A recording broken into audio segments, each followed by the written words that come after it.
लिखा हूं आपको। तो ट्रिग्नोमेट्रिक रेशियो क्या है, sine theta cos theta tan theta और इधर कोसेक सेक कोट, ये हो गया। अब क्या करना है कि जैसे कि अगर फॉर्मूला बताना है हमें, तो फॉर्मूले को देखो एक एक करके फॉर्मूले के बारे में डिस्कस कर लेते हैं। तो पहला जो फॉर्मूला मैं आपको बताने वाला हूं वो है रेसिप्रोकल फॉर्मूला, ठीक है, रेसिप्रोकल फॉर्मूला।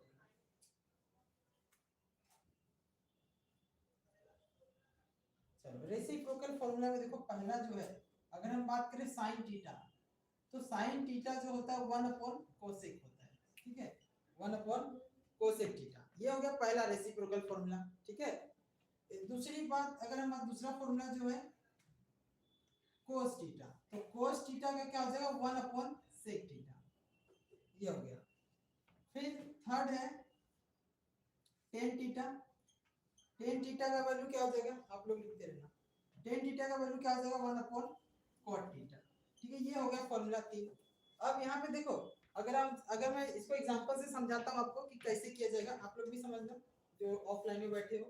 तो देखो, तो यहाँ पे जैसे साइन थीटा है, अगर मैं एग्जांपल ले लूँ, साइन थीटा का वैल्यू मान लो यहाँ पे 5/7 है, 5/7 है, तो अगर साइन थीटा का 5/7 है, ये किसका रेसिप्रोकल फॉर्मूला है, कोसेक का। तो कोसेक का जो आंसर होगा, जो कोसेक का वैल्यू आएगा वो क्या हो जाएगा 7/5, इसी को बोला जाता है रेसिप्रोकल। मतलब अगर साइन का वैल्यू 5/7 है तो कोसेक का क्या हो जाएगा 7/5 हो जाएगा। सेम यहाँ पे भी वही एग्जांपल होगा, कोस का जो भी वैल्यू होगा उसका रेसिप्रोकल क्या होगा, सेक होगा, टेन का रेसिप्रोकल कोट होगा, ठीक है। तो तीन फॉर्मूला मैं लिख के दिया, तो अगर जो भी साइन का वैल्यू होगा उसका रेसिप्रोकल कोसेक होगा। अच्छा, कोसेक का रेसिप्रोकल भी क्या होता है, साइन होता है। अगर ऐसा लिख दूं कोसेक का रेसिप्रोकल 1 अपॉन साइन लिखूंगा तभी भी क्या है, सेम ही है। ऐसा नहीं समझना कि sine is equal to 1 upon cosec, ऐसा भी लिख सकते हैं, cosec is equal to 1 upon sine. तो यहाँ का आप खुद ही बता दो मुझे क्या हो जाएगा, sec theta is equal to 1 upon cos theta, ठीक है। इसके बाद सिमिलरली यहाँ पे भी हो जाएगा cot theta is equal to tan theta. अच्छा, इससे आपको क्या मिला, 6 क्या मिला, रेसिप्रोकल फॉर्मूला मिला। वैसे देखा जाए बेसिकली 3 ही है, लेकिन इस 3 का ही ये उल्टा है बस, तो आप 6 भी समझ सकते हो। तो ये हो गया आपका रेसिप्रोकल फॉर्मूला, ठीक है, ठीक है। हाँ ठीक है, अगर आपको समझ में आ गया है तो कमेंट में यस लिख दीजिए, ठीक है।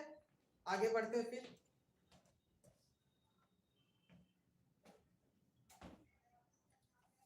चलो, अच्छा, इसी से मैं एक और फॉर्मूला बनाता हूँ, मल्टीप्लिकेशन फॉर्मूला। तो मल्टीप्लिकेशन फॉर्मूला देखो मैं क्या करने वाला हूँ मल्टीप्लिकेशन फॉर्मूला में।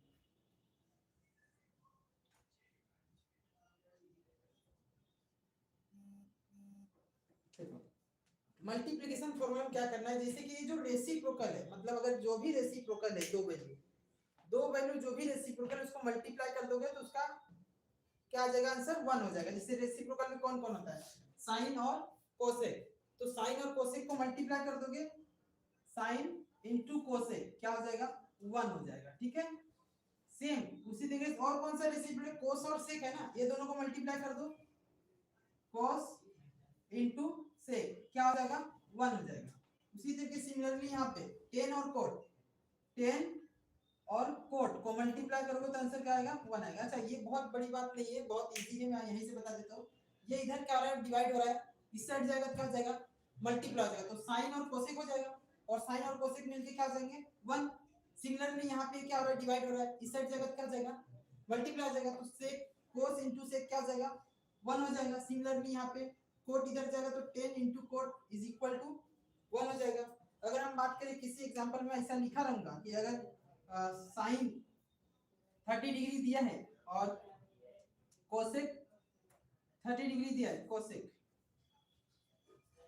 30, क्या आएगा आंसर इसका 1 आएगा।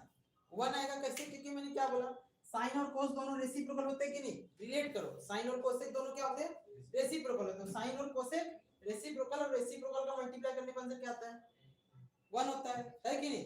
एग्जांपल इधर बगल में लिखूं 10 थीटा, मान लो थीटा की जगह मैं कुछ वैल्यू ले लूं 10 15 और लिख दूं कोट 15, क्या क्या आएगा आंसर, क्या आएगा आंसर, फटाफट बताओ 1 आ जाएगा। तो ये क्या हो जाएगा 1, क्योंकि 10 और कोड क्या होता है रेसिप्रोकल होता है, और उसको मल्टीप्लाई करने पे क्या आ जाएगा 1 हो जाएगा। ठीक है, ये हो गया आपका रेसिप्रोकल फॉर्मूला। तो दो फॉर्मूला आपको सिखाया हूं, एक तो रेसिप्रोकल फॉर्मूला हो गया और एक हो गया multiplication formula. Very important basic formula है, यहीं से आपको आगे बढ़ना है, मतलब इससे बहुत सारे फॉर्मूला बनने वाले हैं। ठीक है, तो आगे बढ़ते हैं।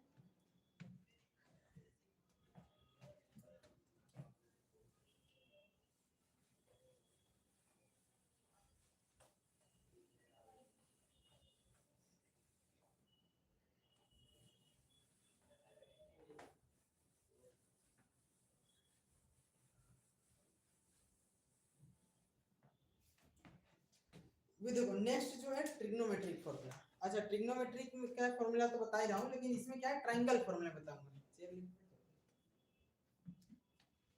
देखो ट्रायंगल फॉर्मूला,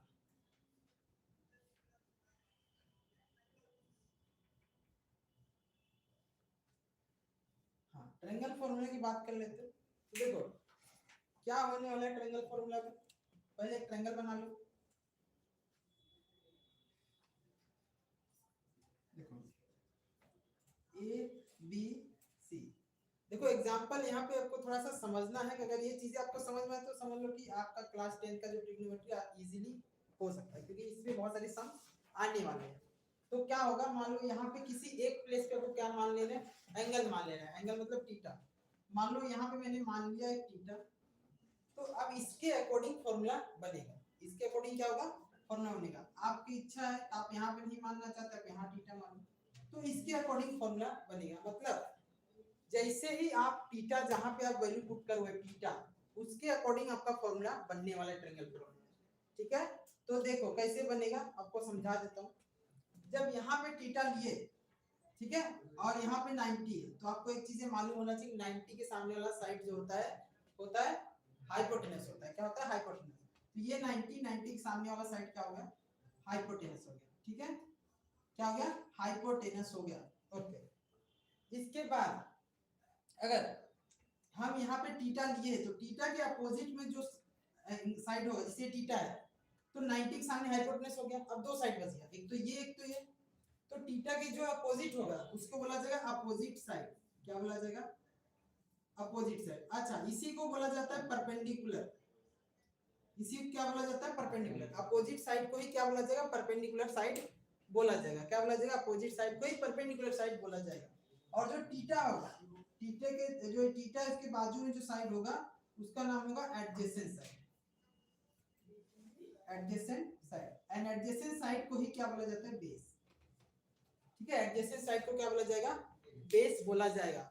अब हम क्या बात करने वाले हैं, देखो अपोजिट साइड को परपेंडिकुलर, और 90 के सामने वाले को हाइपोटेनस, और थीटा के जो बाजू में होगा क्या होगा, एडजेसेंट होगा। अच्छा, एक और प्रैक्टिस करा दो आपको। अगर मान लो यहाँ पे एक एंगल ले लिया और यहाँ पे थीटा ले लिया, ठीक है, यहाँ पे 90, तो आपको एक चीज मालूम है कि 90 के सामने वाला हाइपोटेनस होता है। ये तो आप बचपन से सीखते आ रहे हैं। इसके बाद अब ये थीटा हो गया, तो थीटा के सामने क्या होगा, अपोजिट। तो ये हो गया अपोजिट साइड। ठीक है, और इसी को बोला जाएगा परपेंडिकुलर। ओके, इतना चीजें क्लियर हो गया। अच्छा, ये थीटा हो गया, ये वाला साइड जो होगा क्या हो जाएगा, एडजेसेंट, और इसी को बोला जाएगा बेस। तो ये चीज, ये जो है, ये थीटा के हिसाब से आपको एडजेसेंट, अपोजिट, परपेंडिकुलर लेना रहता है। ठीक है, तो ये हो गया। ठीक है, तो आगे बढ़ते हैं। अब इसका फॉर्मूला भी कुछ बनाना है, तो फॉर्मूला देखो कैसे बनाएंगे, देख लेते हैं।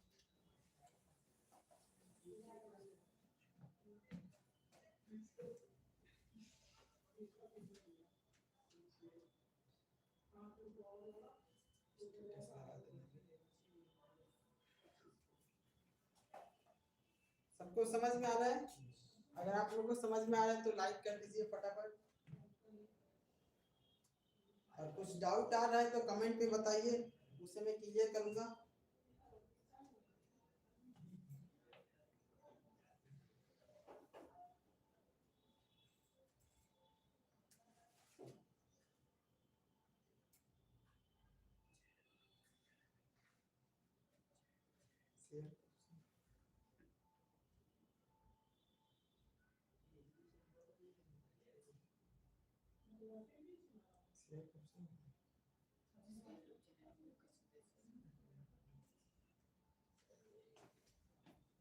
ठीक है, तो समझ में आ रहा है ना, क्लियर है ना?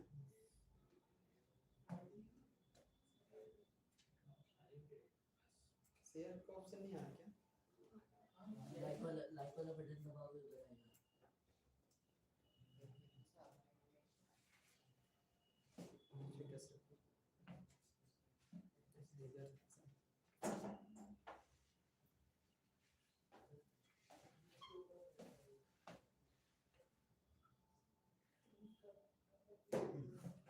चलो तो देखते हैं आज जो ट्रायंगल फॉर्मूला है उसका एक बेसिक छोटा सा शॉर्टकट देने वाला हूं, जिसको नहीं याद होगा तो आज के बाद ये आपको दिमाग भूल नहीं पाओगे आप, श्योर है। तो देखते हैं क्या है ये। देखो बस इतना चीजें आपको याद रखना है कि एडजेसेंट को क्या बोलते हैं, बेस, और अपोजिट को क्या बोलते हैं, परपेंडिकुलर, ठीक है। और हाइपोटेनस तो 90 के सामने होता है, तो एक चीज बस याद।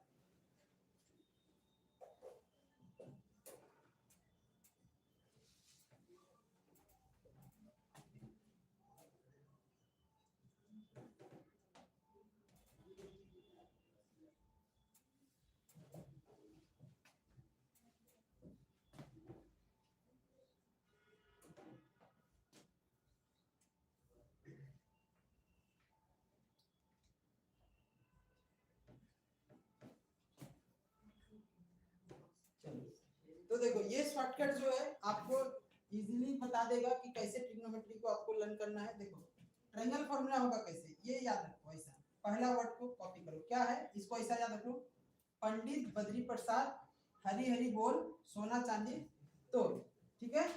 तो सोना चांदी तोड़, देखो पंडित बद्री प्रसाद हरी हरी बोल सोना चांदी तोड़। देखो इसका ये शॉर्टकट काम कैसे आने वाला, पहला लेटर आप ले लो। तो देखो ये एस है ना, एस से साइन थीटा क्या होगा, साइन, और परपेंडिकुलर हाइपोटेनस क्या हो जाएगा, परपेंडिकुलर अपॉन हाइपोटेनस। समझ में आया, परपेंडिकुलर अपॉन हाइपोटेनस। और परपेंडिकुलर को क्या बोलते हैं, अपोजिट बोलते हैं, बराबर। तो अपोजिट भी लिख सकते हो आप, बट आप क्या लिख सकते हो साइन थीटा का, परपेंडिकुलर अपॉन हाइपोटेनस। इसका ही बता दो, कोस थीटा, कोस क्या होगा, हाँ बेस अपॉन हाइपोटेनस। सेम इधर टेन थीटा हो गया, टेन थीटा क्या हो जाएगा, परपेंडिकुलर अपॉन बेस, ये हो गया। तो ये आपका ट्रिग्नोमेट्री फॉर्मूला हो गया। देखिए अगर आप बोलोगे सर 6 फॉर्मूले होते आपने 3 दिया, तो ठीक है उसका भी सॉल्यूशन है। साइन रेसिप्रोकल किसका है, साइन किसका रेसिप्रोकल है, कोसेक का है। पहले ही फॉर्मूला में रेसिप्रोकल दिया, इसीलिए मैं आपको पहले बता दिया साइन रेसिप्रोकल है कोसेक का। अच्छा रेसिप्रोकल है कोसेक का, तो जो साइन का वैल्यू होगा उसका उल्टा ही क्या होगा, कोसेक हो जाएगा। तो बेस हाइपोटेनस अपॉन परपेंडिकुलर हो गया। अच्छा कोस किसका रेसिप्रोकल है, सेक का है। कोस किसका रेसिप्रोकल होता है, सेक का होता है। और सेक का फॉर्मूला क्या हो जाएगा फिर, हाइपोटेनस अपॉन बेस हो जाएगा, ठीक है। फिर इसका tan थीटा किसका रेसिप्रोकल है, कॉट का। तो कॉट का क्या हो जाएगा, बेस अपॉन परपेंडिकुलर। ये आपको 6 के 6 फॉर्मूला, देखो 3 फॉर्मूला पंडित बद्री प्रसाद बता देगा और 3 फॉर्मूला आपको रेसिप्रोकल बता देगा, ठीक है। समझे कि नहीं, तो अगर जिसको नहीं याद होगा तो ये आप याद रखना, ठीक है। और 3 का रेसिप्रोकल तो आपको बताया है, ठीक है। तो आगे बढ़ते हैं, स्क्रीनशॉट ले लो या लिख लो इसको। समझ में आ रहा है, कुछ डाउट है तो पूछ सकते हैं, ऐसा जरूरी नहीं कि ऑनलाइन में पूछे। हाँ कुशल, समझ में आया कुशल, ओके। तो आगे बढ़ेंगे, अच्छा लिख लो फटाफट।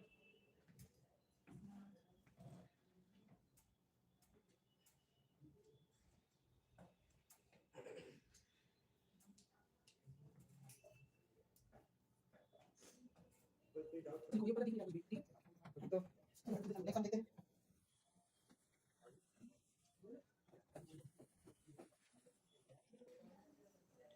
अब देखते हैं दूसरा फॉर्मूला, दूसरा टाइप।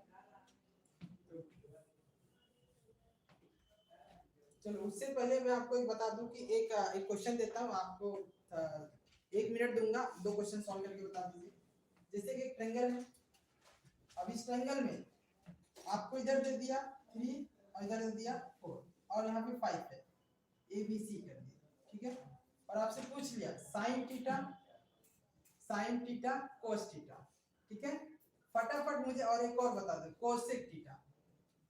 ठीक है, तो आपको स्टार्ट करता हूँ 1 सेकेंड 30 सेकेंड का नहीं, चलो 1 मिनट का आपको टाइम देता हूँ, फटाफट बता दीजिए। आपका टाइम होता है स्टार्ट।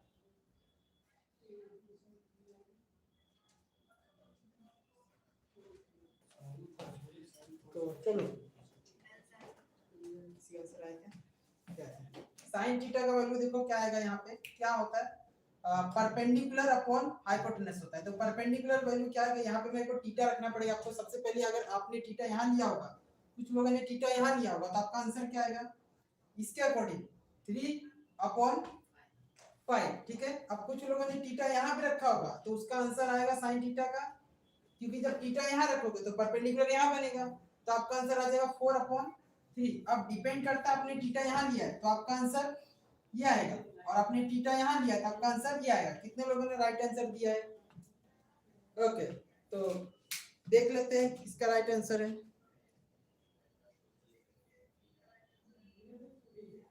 कमेंट कर।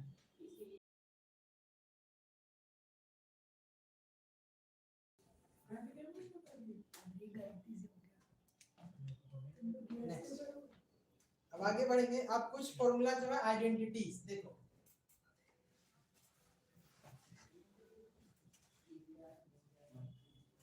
आइडेंटिटीज देखते हैं। आइडेंटिटीज फॉर्मूला क्या है? आइडेंटिटीज फॉर्मूला में इसमें क्या है देखो, पहला फॉर्मूला है sin square theta plus cos square theta is equal to 1। ठीक है, ये पहला आइडेंटिटीज फॉर्मूला हो गया। इसके बाद 1 plus tan square theta is equal to sec square theta. ठीक है, आइडेंटिटीज फॉर्मूला। इसके बाद एक फॉर्मूला है ये 1 plus cot square theta is equal to cosec square theta. ये होगा आइडेंटिटीज। ठीक है, ये आइडेंटिटीज फॉर्मूला हो गया। अब कुछ और फॉर्मूला है स्पेशल थोड़ा सा, तो वो इसको इधर लिख देता हूं मैं। क्या है स्पेशल फॉर्मूला? जैसे अगर tan थीटा की बात किया जाए तो tan थीटा का बहुत सारे फॉर्मूले होते हैं, लेकिन एक फॉर्मूला ये होता है sin और cos के टर्म्स में। ये फॉर्मूला हो जाएगा sin और cos के टर्म्स में, मतलब ये tan थीटा का क्या है फॉर्मूला है sin अपॉन cos थीटा। ठीक है, अब यहाँ पे आ जाएगा आपका cot थीटा। तो cot थीटा क्या होता है आपको पता होना चाहिए। चलो इधर ध्यान दो, cot थीटा क्या होता है। cot थीटा क्या होता है आपको मालूम है जी, tan का रेसिप्रोकल क्या होता है? cot होता है ना। तो अगर tan का वैल्यू sin अपॉन cos है तो cot का क्या आना चाहिए? cos अपॉन sin, बराबर ना। हाँ, क्योंकि आपको मालूम है कि रेसिप्रोकल होगा, तो ये हो गया आपका। ठीक है, तो tan का sin अपॉन cos और cot का जो cos अपॉन sin। तो इस तरीके से ये क्लियर हो गया। ठीक है, ये आइडेंटिटीज फॉर्मूला, ये कुछ फॉर्मूला अलग से थे तो उसको भी मैं आपको क्लियर किया। अब खत्म करते हैं। बाकी जो लेक्चर रहेगा आज आप सभी को क्या करना है, फॉर्मूला लर्न कर लेना अच्छे से। फॉर्मूला लर्न करने के बाद कल आपको फिर इसी टाइम पे मिलेंगे 8:30 बजे के आसपास। तो आप लोग क्या करना है कि फॉर्मूले को एक बार रिवाइज करके लर्न करके लेक्चर में आ जाना है। तो आप